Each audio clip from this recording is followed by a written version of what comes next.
Did you know that the Bible says in Ezekiel 28 that Lucifer was in Eden, clothed in every precious stone? And it even says that the workmanship of timbrels and pipes was prepared in him the day he was created. Music was woven into his very being. And when he rebelled against God, he didn't lose that gift. He twisted it. And now he uses music not to glorify God, but to pull people into sin and temptation. Think about it. You're driving and a song comes on and instantly your whole mood shifts. One song can make you feel bold, sad, or even lustful. Suddenly you may catch yourself thinking about things or people that you shouldn't be thinking about, like past sinful desires or soul ties that you were delivered from. That's spiritual power at work. That's why so much secular music glorifies things like lust, pride, greed, or rebellion. When you listen to music, your brain doesn't just jam out to the rhythm. It actually adapts to the vibrational frequencies that music is giving off. Scientists call this brainwave entrainment, and that's why music can literally set the frequency of your mind. But here's the key. Secular music and worship music carry completely different vibrational frequencies.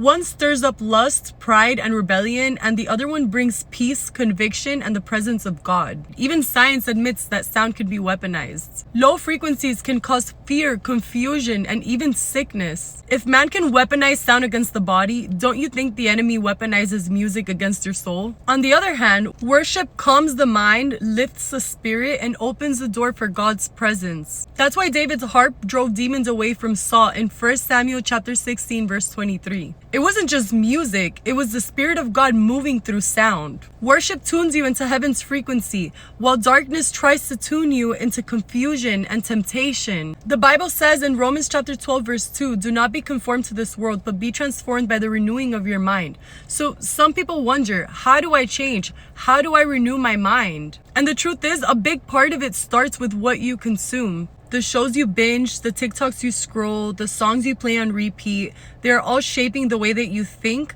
the way that you feel, and eventually the way that you live.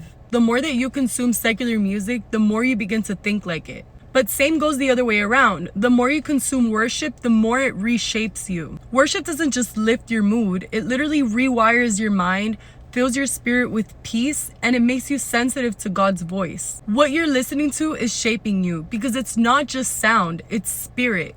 You're either basking in the spirit of the world or you're basking in the presence of God. And what you choose to consume daily is shaping the person that you're becoming. So here's the challenge. If Jesus was sitting in the passenger seat right next to you, would you still hit play on that song? Because truth is, he is. So be discerning and don't let the enemy disciple you through your headphones. Remember that music isn't just sound, it's spirit, and the spirit behind it matters.